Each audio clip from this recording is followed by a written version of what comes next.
Hello भाई लोग, जय हिंद। कैसे हैं आप लोग? चलिए ठीक है, आज हम क्विज लगाते हैं हिस्ट्री का। 20 प्रश्न तक पिछले वीडियो में कर लिए थे, आज 21 से करेंगे। 21 से लेकर 30 तक टोटल 10 क्वेश्चन करेंगे। अपना अपना मार्क्स देखिएगा। हम स्टार्ट करते हैं। कहता है एक प्रश्न संख्या 21, निम्न में से किस महाजनपद का क्षेत्र मुंगेर से था? किस महाजनपद का क्षेत्र मुंगेर से था? राजगिरी, वैशाली, चंपा, हाटक। देखिए एक्चुअली बात यह है, यहाँ पर जो राजगिरी, वैशाली, चंपा, हाटक देख रहे हैं ना, ये महाजनपद का नाम नहीं है। ये जो है आपका महाजनपद का क्षेत्र या राजधानी है। महाजनपद का क्या है? राजधानी है राजगीर। जैसे मगध महाजनपद का राजधानी राजगीर है, ठीक है। बज्जी महाजनपद का राजधानी वैशाली हुआ। फिर जो चंपा जो है वो है अंग महाजनपद का राजधानी चंपा, और एक था कम्बोज महाजनपद का राजधानी हाटक हुआ, ठीक है। तो इस तरीके से आप इसको रिलेट करके देखेंगे तो किस महाजनपद का क्षेत्र मुंगेर था? तो इसका सही उत्तर होगा चंपा। चंपा जो है महाजनपद नहीं है, अंग महाजनपद की राजधानी थी चंपा, ठीक है। इसी महाजनपद में आता था मुंगेर। क्लियर? चलिए अगला देखते हैं। जैन धर्म के तीसरे तीर्थकार निम्न में से कौन थे? ऋषभदेव, अजितनाथ, शीतलनाथ, संभवनाथ। तो हम आपको बता दें कि जो जैन धर्म के तीसरे तीर्थकार थे वो थे संभवनाथ। कौन था? संभवनाथ, ठीक है। तो इसमें से 2-3 को इम्पोर्टेंट हो जाता है कि पहला कौन था, दूसरा कौन था, तीसरा कौन था और लास्ट कौन था। तो जो पहला था वो था ऋषभदेव। ऋषभदेव जी थे पहले तीर्थकार जैन धर्म के। अजितनाथ जो थे वो दूसरे थे। क्या थे? दूसरे थे। और तीसरा हो गया संभवनाथ। एक हो गया 23वां याद कर लीजिए, तो 23वां थे पार्श्वनाथ। 23वां कौन था? पार्श्वनाथ, टिप्पी से पार्श्वनाथ। एक लास्ट और आखिरी जो थे 24वां तीर्थकार वो थे महावीर स्वामी। कौन थे? महावीर स्वामी थे, ठीक है। क्लियर हो गया? तो इसका उत्तर कौन क्या हो गया? संभवनाथ। प्रश्न संख्या 21 का क्या था? चंपा था। प्रश्न संख्या 21 का क्या होगा? तो प्रश्न संख्या 21 का जो होगा वो होगा, आंसर होगा चंपा होगा, ठीक है। क्लियर है? चलिए आगे देखते हैं। अगला जो प्रश्न है कहता है हड़प्पा सभ्यता के अंतर्गत हल से जोते गए खेत का साक्ष्य कहाँ मिला है? ठीक है, यानी जोते गए खेत यानी जुता हुआ खेत का साक्ष्य कहाँ से मिला है? जल्दी बताइए, जल्दी बताइए। चलिए हम बता देते हैं। ये जो साक्ष्य मिला है वो मिला है आपका कालीबंगा से। कहाँ से मिला है? कालीबंगा से। तो कालीबंगा से क्या क्या मिला है? जुता हुआ खेत मिला था, चूड़ी मिला था, हवन कुंड मिला था, और उसके साथ साथ अलंकृत ईंट भी मिला था। ईंट है ना। चलिए ठीक है, अगला प्रश्न देखते हैं। प्रश्न संख्या 24 क्या कहता है कि जैन धर्म के संदर्भ में निम्न में से कौन सा कथन गलत है, असत्य है यानी गलत है? वो कहता है जैन धर्म में ईश्वर की मान्यता नहीं है। क्या जैन धर्म में ईश्वर की मान्यता नहीं है? जी, जैन धर्म में ईश्वर की मान्यता नहीं है, बिल्कुल सही कहता है। जैन धर्म और बौद्ध धर्म दोनों में ईश्वर की मान्यता नहीं है, यानी दोनों अनिश्वरवाद हैं। दूसरा ऑप्शन है जैन धर्म में आत्मा की मान्यता नहीं है, गलत। देखिए जैन धर्म में जो है आत्मा की मान्यता है। जैन धर्म में आत्मा की मान्यता है। इसको कैसे याद रखेंगे बता देते हैं। देखिए जैन धर्म वाले आत्मा पे विश्वास करते हैं, ठीक है, आत्मा पे विश्वास करते हैं, और उनका कहना है कि मोक्ष प्राप्ति में सबसे बड़ी बाधा आत्मा है। इसलिए जैन धर्म वाले संथारा विधि से निर्वाण यानी मौत प्राप्त करते हैं। संथारा विधि में करते क्या है कि वो लोग भूख हड़ताल करते हैं, मतलब भूख पर बैठ जाते हैं, मतलब भूखे प्यासे बैठ जाते हैं, खाना खाने छोड़ते हैं जब तक कि मर ना जाए। इसी को बोलते हैं संथारा विधि। उन लोग का मानना है कि अगर हम खाना नहीं खाएंगे, भूखे मर जाएंगे तो आत्मा तड़पेगी और आत्मा पुनर्जन्म नहीं लेगी, इस प्रकार से मोक्ष की प्राप्ति हो जाएगी, है ना। इस तरीके से गलत हो गया। जैन धर्म में आत्मा की मान्यता नहीं है, गलत है, मान्यता है। अगला है, तो हमारा इसका जो करेक्ट आंसर होगा पहले लगा लेते हैं ऑप्शन बी, ठीक है। बाकी सब सही है। जैन धर्म के आध्यात्मिक विचार सांख्य दर्शन से प्राप्त हुए, सही बात है। महावीर पुनर्जन्म में विश्वास करते थे, ये करते थे। चलिए ठीक है, यहाँ तक हो गया। इसके बाद अगला लेते हैं। अगला प्रश्न जो है कहता है निम्न में से कौन सी बौद्ध संगीति के बाद संगीति में बौद्ध धर्म 2 भागों हीनयान और महायान में विभाजित हो गया था?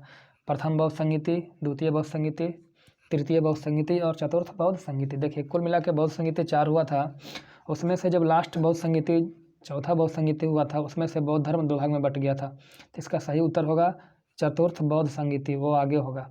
क्या होगा? चतुर्थ बौद्ध संगीति, वो आगे वाला ऑप्शन में है, चतुर्थ बौद्ध संगीति। ठीक है, चलिए और बताते हैं एक चीज़ और।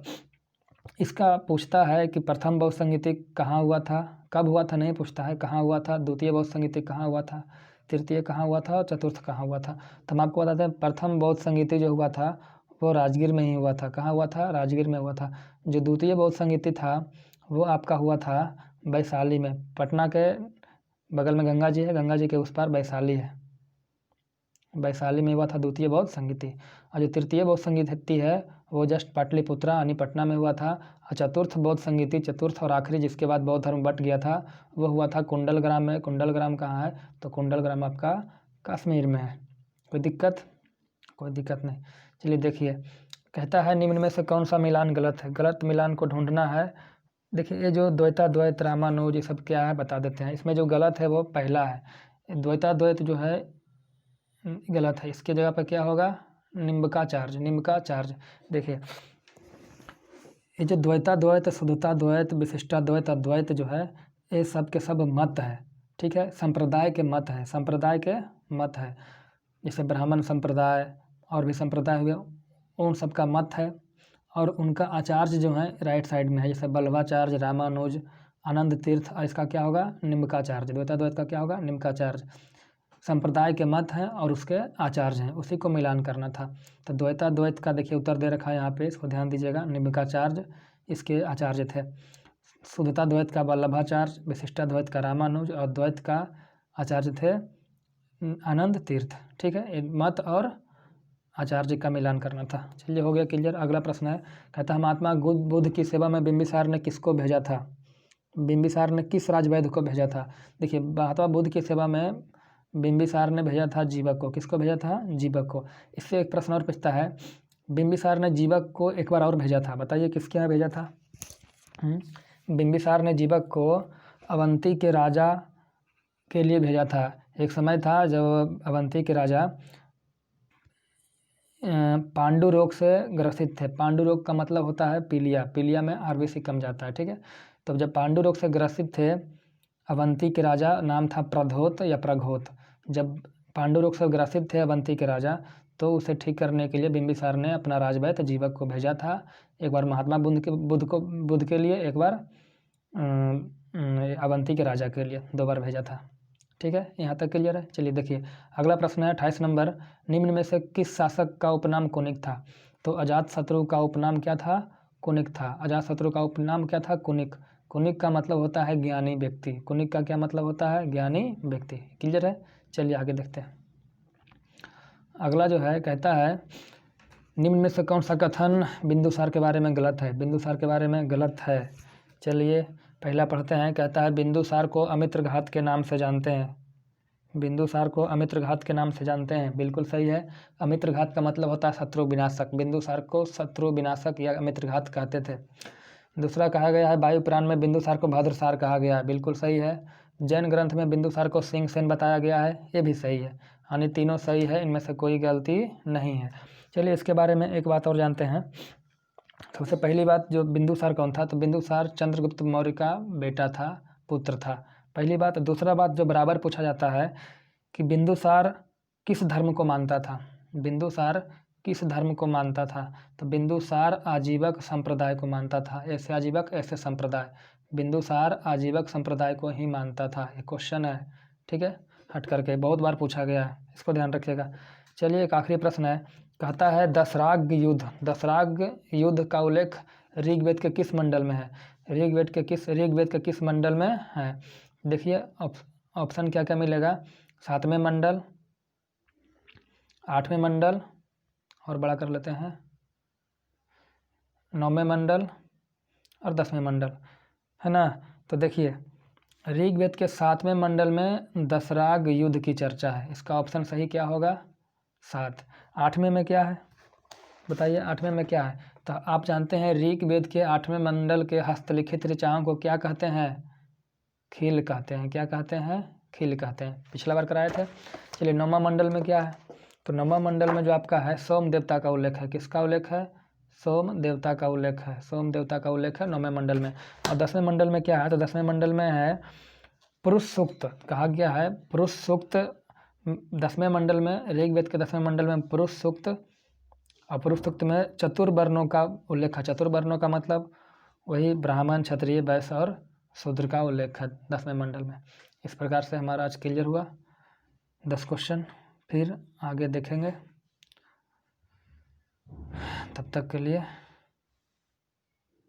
जय हिंद।